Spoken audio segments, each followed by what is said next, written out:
নমস্কাৰ মোৰ second blog ভিডিঅ'লৈ আপোনালোকক স্বাগতম জনালো আৰু মই বৰ্তমান উপস্থিত আছো মোৰ ৰুমত অৰ্থাৎ মই যাত থাকো আৰু মোৰ লগত আছে মোৰ এগৰাকী ফ্ৰেণ্ড মোৰ সহপাঠী আৰু আমি আজি ডান্স প্ৰেক্টিছ কৰিছো কাৰণ কাইলৈ আমাৰ কলেজত কিবা প্ৰগ্ৰাম আছে যেটোৰ কাৰণে মেমে মোক কৈছে ডান্স উলিয়াবৰ কাৰণে তো আমি দুজন মিলি এনেকৈ ডান্স উলিয়াই আছো গতিকে এইটো ভিডিঅ'ৰ আগলৈকে আপোনালোকে দেখা পাব যে কলেজত কি হ'ব কি নহ'ব কাৰণ আমিও ভালকৈ নাজানো কলেজত কি আছে যেহেতু মেমে খালি আমাক ডান্স উলিয়াব কৈছে গতিকে আমি পুৰা ৰেডি তো ফাইনেলি গাইজ এতিয়া আমি ৰেডি হৈছোঁ এয়া মোৰ সহপাঠী আমি দুজনীয়ে ডান্স কৰিম আৰু আমি ড্ৰেছ পাতি চব কৰি ল'লোঁ এতিয়া আমি কলেজলৈ যাওঁ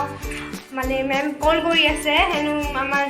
দেৰি হৈছে তো বাৰে বাৰে কল কৰি আছে আৰু সেইকাৰণে মোক গামখাৰু পিন্ধাই আছে আমি সোনকালে যাই ডান্সটো কৰিম আৰু কি হয় কলেজ আপোনালোকক সবখিনি দেখুৱাম তো মোৰ ভিডিঅ'টো কণ্টিনিউ কৰি থাকক আপোনালোকে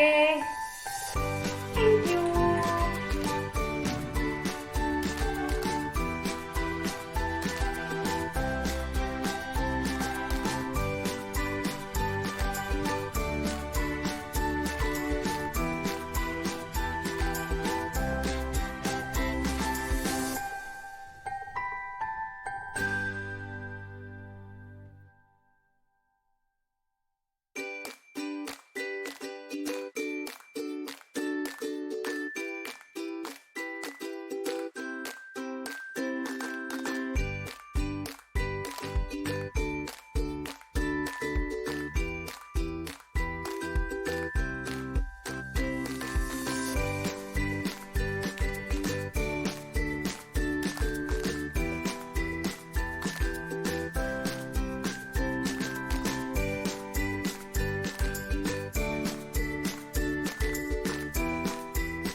গাইজ কলেজত আহি পালোঁ এতিয়া যাওঁ ভিতৰত জল্দি চে নহ'লে মেমহঁতে বহুত গালি হাই গাইজ আমি অলৰেডি বহুত লেট হৈ গৈছোঁ অঁ মাইকটো অন আছে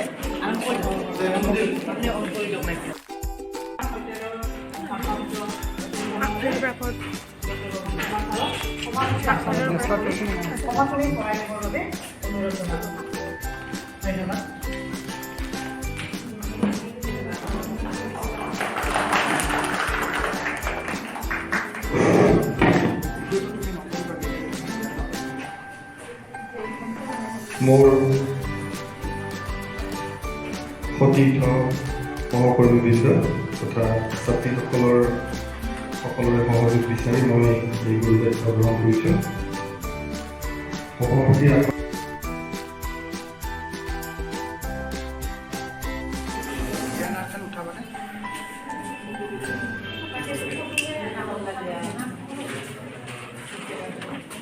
এয়া আমাৰ প্ৰিন্সিপাল ছাৰ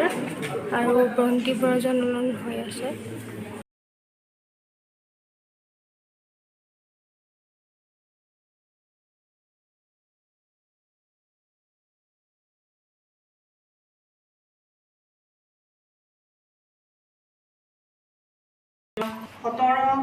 নৱেম্বৰ 2021 ইং তাৰিখৰ পৰা 26 নৱেম্বৰ 2021 ইং তাৰিখলৈকে এক দীঘলীয়া পৰিক্ৰমাৰে হাৰিয়ানাৰ কুৰুক্ষেত্ৰ বিশ্ববিদ্যালয়ত অনুষ্ঠিত হোৱা ৰাষ্ট্ৰীয় সংহতি তথা NSS শিবিৰত অংশগ্ৰহণ কৰি সৰ্বভাৰতীয় প্ৰেক্ষাপটত বিজৰা কন্যা মহাবিদ্যালয়ৰ নাম উজ্জ্বলাবলৈ সক্ষম হোৱা বিজৰা কন্যা মহাবিদ্যালয়ৰ দুগৰাকী প্ৰতিজনা ছাত্ৰী কাজলমণি শৰ্মা আৰু চন্দ্ৰাৱতী ৰায়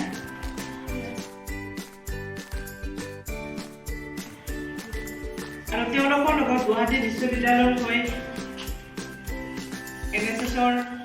NSS শিবিৰৰ কাৰ্যসূচী বিষয়া তথা আমাৰ মহাবিদ্যালয়ৰ প্ৰাক্তন পৰিসংখ্যা বিজ্ঞান বিভাগৰ অধ্যাপক মাননীয় শ্ৰীযুত সঞ্জীৱ শৰ্মা ছাৰৰ নেতৃত্বত যোৱা দলটোৱে অসমৰ বিভিন্ন লোককলা সংস্কৃতি য়োগা আদি প্ৰদৰ্শন কৰে আৰু এইবোৰৰ ভিতৰত লোকনৃত্যৰ প্ৰদৰ্শনত প্ৰথম স্থান দখলেৰে সোণৰ পদক আৰু আধুনিক নৃত্য প্ৰদৰ্শনত তৃতীয় স্থান দখলেৰে ব্ৰঞ্জৰ পদক আজৰি আনিবলৈ সক্ষম হয় আমাৰ মহাবিদ্যালয়ৰ প্ৰতিভাৱান দুগৰাকী ছাত্ৰী আৰু সেই উদ্দেশ্যে আজি তেখেতসকলক প্ৰতিভাৱান দুগৰাকী ছাত্ৰীক সম্বৰ্ধনা জনোৱাৰ উদ্দেশ্যে আজি এই সভাখনে অনুষ্ঠিত কৰা হৈছে আৰু লগতে ছাত্ৰী দুগৰাকীৰ লগত অনবৰতে ছাৰ দৰে লাগি থকা তেখেতসকলক দিহা পৰামৰ্শ দি সহায় সহযোগিতা আগবঢ়োৱা আমাৰ তত্ত্বাৱধায়ক হিচাপে যোৱা শিক্ষক তথা কাৰ্যসূচী বিষয়া সঞ্জীৱ শৰ্মা ছাৰকক সম্বৰ্ধনা জনোৱাৰ উদ্দেশ্যে আজিৰ এই সভাখন অনুষ্ঠিত কৰা হৈছে আৰু এয়া হৈছে আজিৰ সভাৰ উদ্দেশ্য ব্যাখ্যা সভাৰ ছাত্ৰীসকল অভিজ্ঞতা বুলি ক'লে বহুতখিনি অভিজ্ঞতা পাইছোঁ NSSৰ আজি 2016ৰ পৰা মই জড়িত হৈ আছোঁ কিন্তু NIC নেশ্যনেল ইণ্টিগ্ৰেশ্যন কেম্পত যোগদান কৰাৰ অভিজ্ঞতা এটা সুকীয়া মানে এই 7 দিন আমি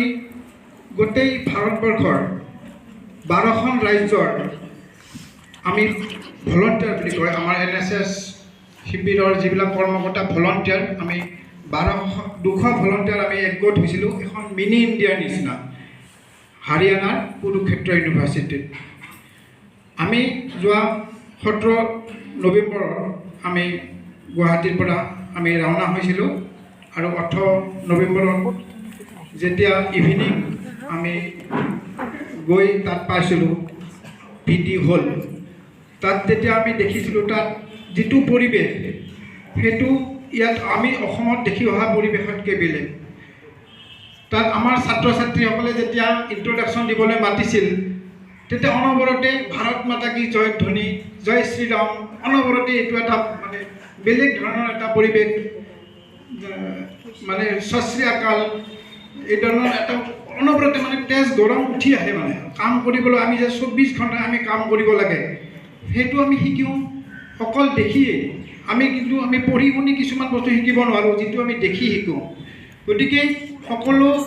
12খন ৰাজ্যৰ 200 ভলণ্টিয়াৰ তাত মানে আমাৰ যিটো জেণ্ডাৰ ইকুৱেলিটি সেইটো ইয়াত NSSত মেইনটেইন হয় 100জন ল'ৰা আৰু 100জনী ছোৱালী আমাৰ অসমৰ পৰা আমি 2টা ল'ৰা 2জনী ছোৱালী আমি গৈছিলোঁ নৰ্থ ইষ্টৰ অৰুণাচল আৰু অসম বুলি ক'লে থিয় হ'ব লাগিলে মই থিয় হ'ব লাগে আৰু তেতিয়া মানে গৌৰৱ আসাম যদি থিয় হ'ব লাগে তেতিয়া মই থিয় হৈ ক'ব লাগিব অসমৰ বিষয়ে কি মানে আমাৰ কালচাৰ আমাৰ এইটো ভাষাৰ কথা কাম কৰিলে সকলোৱে ছাকচেছ হ'ব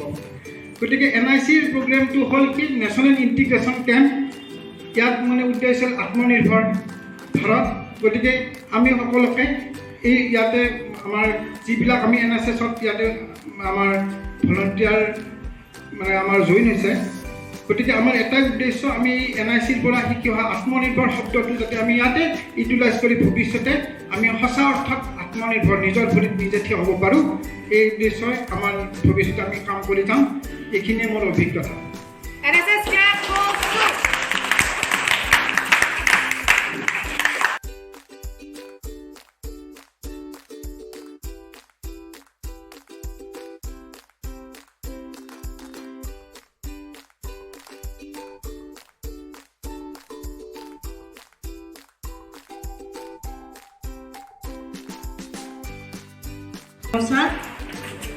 এটি ফুলৰ তাঁত এয়া চন্দ্ৰাৱতী ৰায়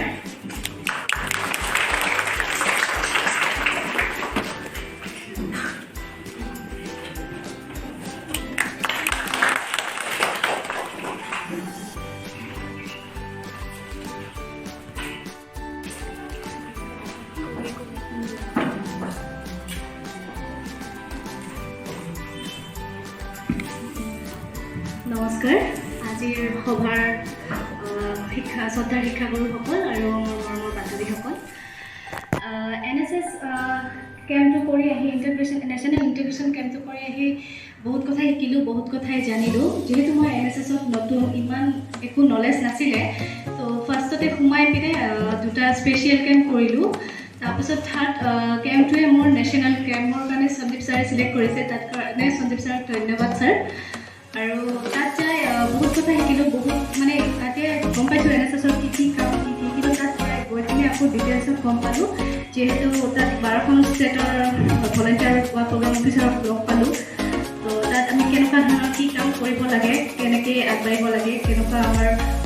সমাজ সেৱা কৰিব লাগে তো এইবোৰ বহুত কথাই জানিলোঁ আৰু NSSৰ থ্ৰুদি আমাৰ প্ৰতিভাসমূহ প্ৰকাশ কৰিব পাৰিলোঁ সিহঁতৰ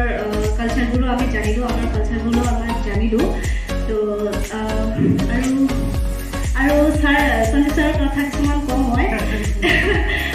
ছাৰৰ লগত গাই মানে খুবেই মানে আনন্দিত ছাৰ যে আমাৰ ছাৰ যে অলপ মানে ভয় সংকোচ যে থাকিব সেইটো নাছিল ছাৰ একদম ফ্ৰেণ্ডলি গৈছে আমাৰ লগত একদম আমি যেনেকুৱা ষ্টুডেণ্টছ তো ছাৰেও ষ্টুডেণ্ট নিচিনা বিহেভিয়াৰ একেবাৰে খোৱাৰ পৰা থকাৰ পৰা এভৰিথিং মানে তো ছাৰৰ লগত যাই মই বহুত হেপ্পী আৰু ছাৰে বহুত মৰম কৰিছে বহুত মানে কি আৰু মানে নিজৰ মাক দেউতাকৰ নিচিনা চাইছে এনি টাইম লগতে আছে কিবা প্ৰব্লেম হ'লে মানে আমি ছাৰক খুলি ক'ব পাৰিছিলোঁ যিহেতু আমাৰ ছাৰ বহুত ফ্ৰেণ্ডলি আছিলে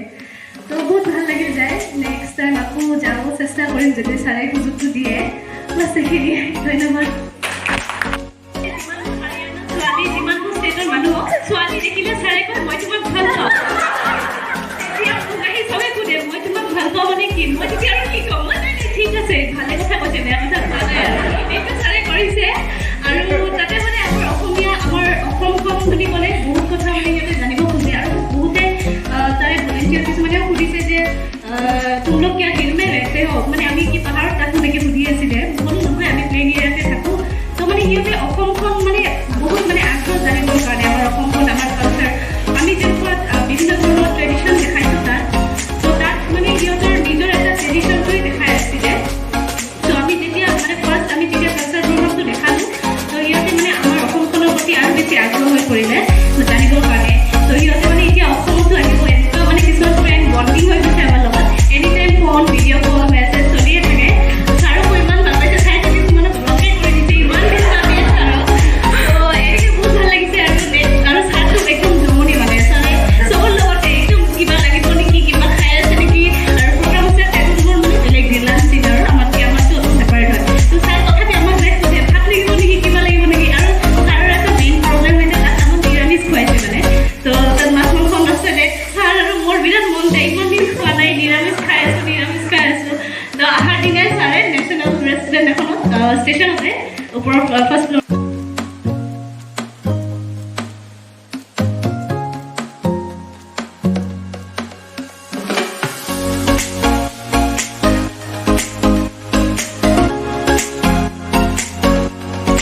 মোৰ আৰু দেউতাৰ কপাল আৰু ধান কোন দেশৰ মাজত কৰি পৰে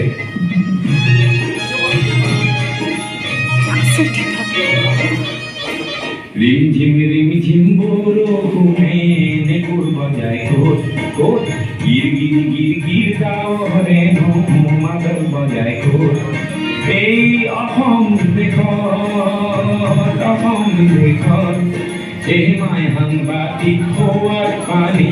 যাছে কোনে ক'ত কাৰ পদূলিৰ গীতে কিনো মৰে মলাই ক'ত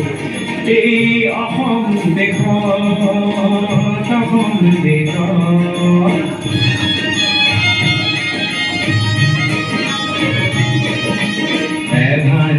এধানি নৈ সাগৰ হয় ক'ত ক'ত সাগৰকো ভয় নকৰে নকোনে ক'ত এই অসম দেশত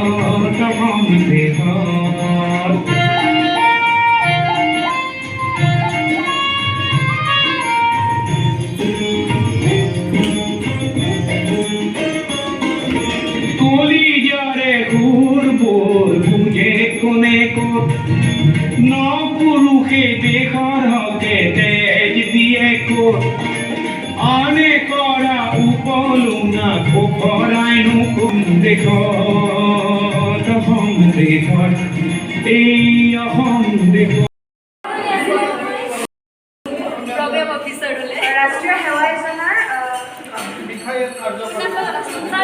এনেকৈ আমাৰ প্ৰগ্ৰাম অফিচাৰ সঞ্জীৱ শৰ্মা ছাৰক এনেকৈ ৰিপৰ্টাৰ মানে বঙাইগাঁও নিয়মীয়া খবৰ এনেকুৱা ৰিপৰ্টাৰসকলে এনেকৈ সুধি আছে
ছাবস্ক্ৰাইব আৰু শ্বেয়াৰ কৰিব।